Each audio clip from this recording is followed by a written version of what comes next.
Two weeks ago, we talked about the fact that Jesus is more than just a binary superhero.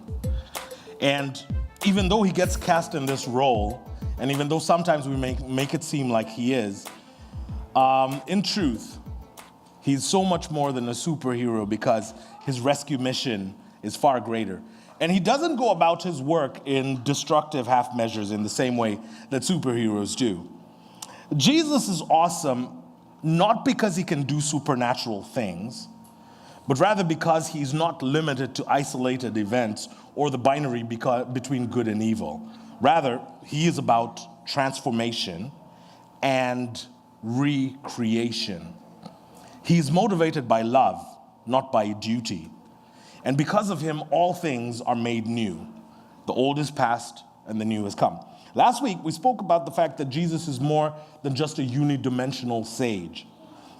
Even though he says many, many wise things, and Jesus' teachings are nothing short of groundbreaking, he is so much more than a guru.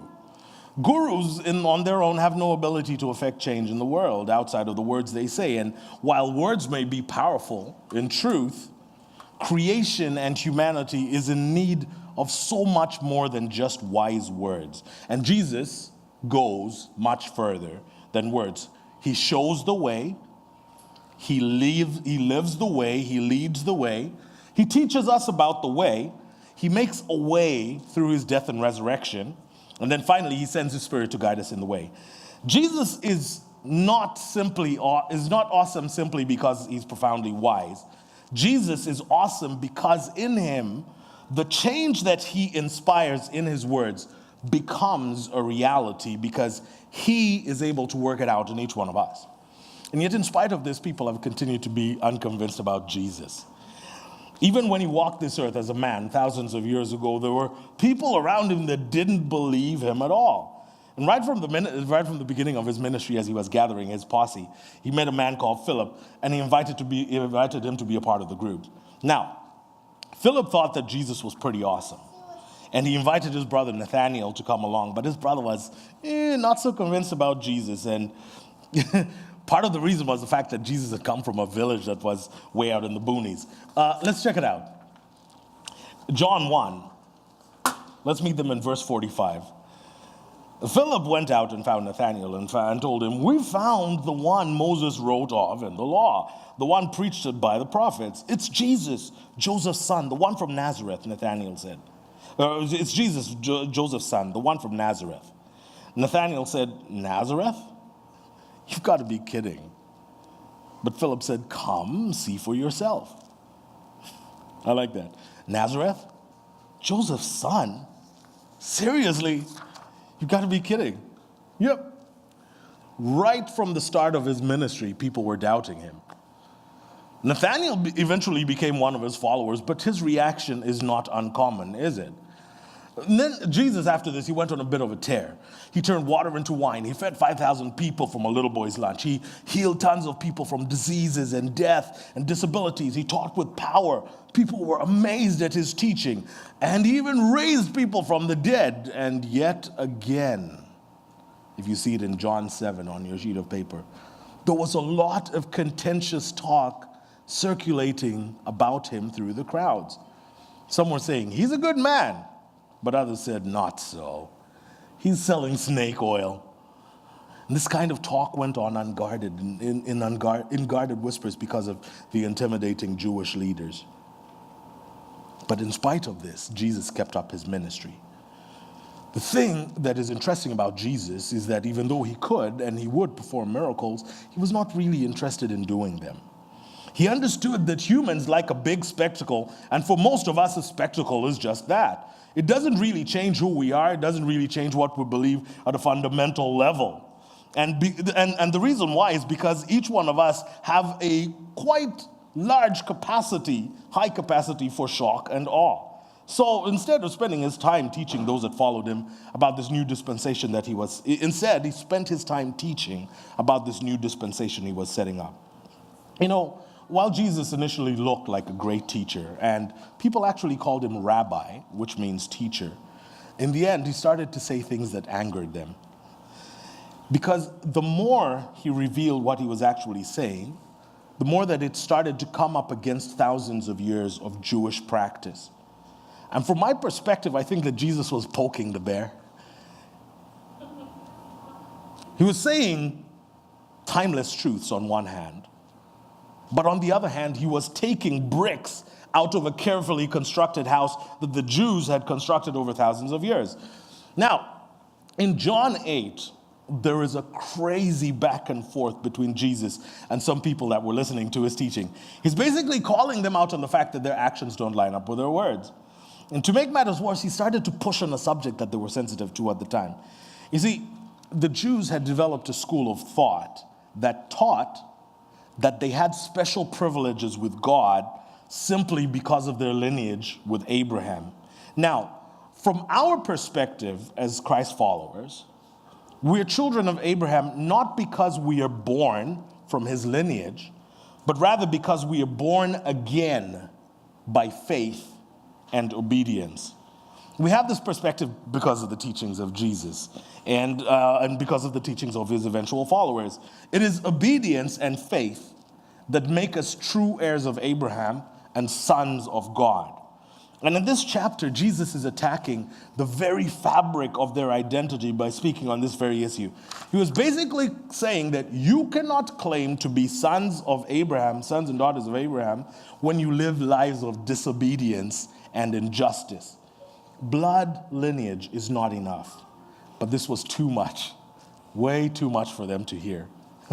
Let's read it together, John 8. Then the Jews said, "That clinches it. We were right all along when we called you a Samaritan and said you were crazy, demon-possessed." Jesus said, "I'm not crazy. I simply honor my Father while you dishonor me. I'm not trying to get anything for myself. God intends something gloriously grand here and is making the decisions that will bring it about. I say this with absolute confidence. If you practice what I'm telling you, you'll never have to look death in the face." At this point, the Jews said, "Now we know you're crazy. Abraham died, the prophets died, and you show up saying, if you practice what I'm telling you, you'll never have to face death, not even a taste. Are you greater than Abraham who died? And the prophets died. Who do you think you are?" Jesus said, "If I turned the spotlight on myself, it wouldn't amount to anything. But my Father, the same one you say is your Father, put me here at this time and place of splendor. You haven't recognized him in this, but I have. If I, in false modesty, said I didn't know what was going on, I would be as much of a liar as you are. But I do know, and I am doing what he says. Abraham, your father, with jubilant faith, looked down the corridors of history and saw my day coming. He saw it and cheered." The Jews said, "You're not even 50 years old, and Abraham saw you?" "Believe me," said Jesus, "I am who I am before Abraham was anything." Now, in the next verse, you're going to see the Jews lose their minds. And the reason is that Jesus used the phrase "I am," which they considered to be a very holy and reverent phrase. It was only God who referred to himself as "I am." In fact, if you look at the story of the Israelites, one of the places that God refers to himself as "I am" is when Moses was going to Egypt to free the slaves, to free the Israelite slaves. And he said, "Who shall I say sent me?" And God said, "Tell them that I am sent you." That was the way God referred to himself. So Jesus, in this moment, is literally saying, I am the same person as God. And you can imagine to these people who are like, "What's wrong with you? You're just 50 years old. The prophets died, blah, blah, blah." They would have naturally lost their minds. And they did. Verse 59. That did it. Pushed them over the edge. They picked up rocks to throw at him. But Jesus pulled a ninja move and he slipped away, getting out of the temple. Whew, the drama, eh? As I said as I was starting this talk, Jesus faced this kind of thing during his time on earth. People were always calling him a sham. They carried a healthy amount of skepticism about him, despite the fact that he was an incredible teacher and he did tons and tons of supernatural miracles. And as you read about Jesus and all the stories that surrounded him, you realize that even his close disciples carried a healthy amount of confusion and disbelief. And in the end, even after spending all this time with him, one of them sold him out to the religious officials of the day, and they killed Jesus. We live in an interesting time in history. Because of our collective fabric as society and our collective heritage as society, the knowledge about God and his son Jesus exists in the zeitgeist of what we live in. Even in small, minuscule amounts, people know just in a passing kind of way that Christians believe in a God who had a son called Jesus. But despite this lingering knowledge, we live in a time that people consider Jesus to be a sham, don't we? People think that organized religion that is based around Jesus is false, and even in some cases destructive. And it should be left on the garbage heap of our less enlightened past. And for the most part, I understand why people think this way. For starters, many of the people that follow Jesus do some horrible things and have done some horrible things. More to that, if you see the stories of so-called Christ followers on the news and on the internet, you'll find an overwhelming number of stories of judgment and condemnation. The only effect that Jesus seems to have, if you just look at the internet and the news, the only effect that Jesus seems to have on his surrogates is that he makes them jerks. Now, to be fair, there are many, many Christians who are living lives that are transformed by Jesus. I would wager that the vast majority of Christ followers are not jerks. I think very many people that follow Christ are caring, are thoughtful, justice-oriented, charitable in ways that would just blow your mind. But those are not the stories that get heard or get told. But it's not simply the behavior of people that cast doubt on Jesus. I believe that there is much that is misunderstood about Jesus, and as a result, it breeds disbelief. And much of this misunderstanding comes from us who are surrogates, the people who claim to speak on behalf of Jesus. Like we mentioned in the past two gatherings, we who are surrogates sometimes create this impression that Jesus is a superhero or a sage. And these things do not develop in a vacuum. And all too often, in our attempt to make Jesus fit into like a 10-second soundbite or onto a car sticker, we end up stripping away all the things that make Jesus awesome, don't we? And instead of having like a multi-dimensional, awesome creator and savior, all we end up with is like a 4-bit cartoon. And it's easy to reject that. However, I think that when it gets down to it, the reason that people reject Jesus and call him a sham is because the price that he asks is too high. In the little worlds that we have constructed for ourselves, we are gods. We live in service of our whims and desires. We're not very good at doing things that are good for us and that do not line up with our whims and desires. And so just like the people we saw shouting at Jesus in John chapter 8, we're moved to the same reaction when we're confronted with the cost of following Jesus. You see, the thing that makes Jesus awesome happens to also be the thing that makes him super challenging. He offers us a great exchange. He offers us greatness, but it doesn't come packaged in power and influence. It comes packaged in service and humility. He offers us slavery to righteousness instead of slavery to our basic instincts. He offers us love instead of fear. He offers us grace instead of judgment. He offers us mercy instead of condemnation. He offers us a new life in the place of the life that we have carefully constructed. And this is the hardest thing about Jesus. We have to lay down the lives that we have constructed and take up the lives that he offers. But our nature is to be suspicious. We don't trust it. If it looks like it's too good to be true, then it must be a lie. Jesus cannot be who he claims to be. Jesus must be a sham. There's a reason why we use the word faith when we talk about the Jesus walk. You see, faith is the substance of things hoped for and the evidence of things not yet seen. Faith is our handle on what we cannot see. Faith is a leap into the unknown. And the greatest unknown is this exchange that Jesus invites us to. But we are uncertain of what Jesus offers. We know our flawed and destructive worlds better, and so we'd rather stay with the devil that we know. Don't we even have that saying in our popular zeitgeist? Better the devil you know. The leap into the unknown, this trust in something that we cannot see, this substance of thing hoped for, is too great for people to take. It's too great an ask. It's, for a lot of people, it's too scary a leap. And because much of what is following Christ cannot be quantified or seen, those that refuse to take the leap claim that there is no evidence to the proposition that following Christ is beneficial in any way. Let me make this a little personal. One of the things that Jesus has fundamentally changed in my life is that I used to be a racist and a bigot. I know black people, brown people do not generally refer to themselves with the R word, but racism does exist among us as well. The fact that my wife is a Caucasian is a miracle.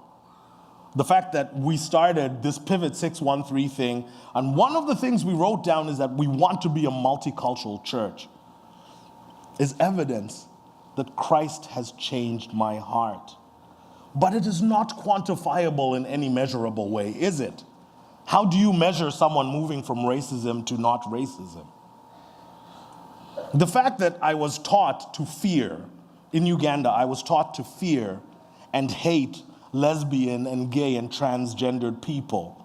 And now I embrace them with love and care and genuine affection is evidence that Christ has changed my heart of fear and rejection towards these people. But it's difficult to measure. The fact that I care about social justice or climate change or that I'm a better husband or a father or on and on, all these things that Christ is doing in my heart are unmeasurable. They are evidence of things not seen. You can't put it on a bumper sticker. You can't really talk about it in a way that goes viral and is clickable on the internet. Now, some people would claim that these things would have changed in me and just about anybody else through education. But I disagree. I was a highly educated racist and bigot. In fact, if you look around, there is good evidence that education does not take away prejudice and fear. In fact, sometimes it amplifies it. Each one of us, needs something more than education. When education is used as a tool to shape behaviors and opinions of people, it is simply a Band-Aid over a problem that requires deep, deep surgery. And while many great things in this world have changed through education, when it really counts, when the brokenness inside of us needs changing, it comes up short time and time again. And for those of us that are educated, it creates the illusion that we're somehow cured because of our education, of what ails us. And what we need is more than a Band-Aid of education. What we need is the deep surgery that exposes our denial and illusion. We need the deep surgery that does not beat about the bush, but goes directly inside of us to the propensity for broken inside of each one of us. The Bible says cutting between flesh and bone, between bone and marrow. This deep surgery happens as we take a leap into the great exchange of Christ and allow His Spirit to work something in us that we could never do on our own. But our rejection of this proposition is the reason why we see the same things today that Jesus saw in His day. If we're honest, for many people, everything that I've been proposing is just a leap too far. The exchange is too suspicious. And even for people sitting around in churches all over the world, the ask is too great. You, Jesus, I'm sorry, you're a sham. Flip that page over. John chapter 3, verse 19. This is the crisis we're in. God light streamed into the world, but men and women everywhere ran for the darkness. They went for the darkness because they were not really interested in pleasing God.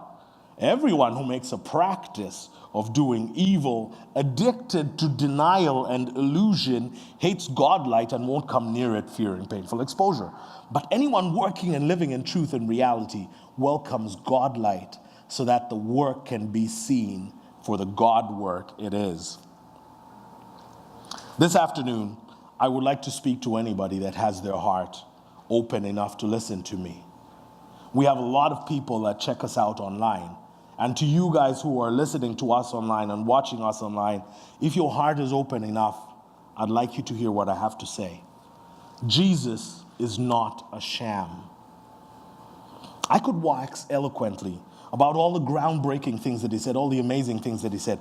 I could show you how the value that we have for human life in this Western society is a direct result of the value that he had for human life. I could show you how Jesus' teachings have been used as the influence for huge popular social justice movements for hundreds of years. I could speak to you about the very real ways that I've seen people undergo heart transplants, a kind of transformation that would not be possible without him. I could show you communities that could only exist because God's love has broken in and literally created hope where there was no hope at all. But none of these things will make a difference without faith. These stories may create curiosity or awe, or they may devolve into shouting like like they so often do. And the only thing that I can really invite you to do, if you have your heart open in this moment, is to set down the stories and the arguments and come to the edge, come right to the edge and take the leap with me. It will seem like you're free falling. And there will be much trepidation and uncertainty as you set aside your life in exchange for the one that Christ offers you. But I stand here as a testament to the fact that when you leap, you find something you could have never believed before. You find that Jesus is not a sham. I know it because I have faith. Not because I have certainty, but because I have faith that persists, because he's changing something inside of me that I didn't even know needed changing. And in the lives of people like myself, he's creating new stories, new histories, new families, new communities, and new congregations. You see, this is how much God loved the world. He gave his son, his one and only son, so that no one need be destroyed. By believing in him, anyone can have a whole and lasting life.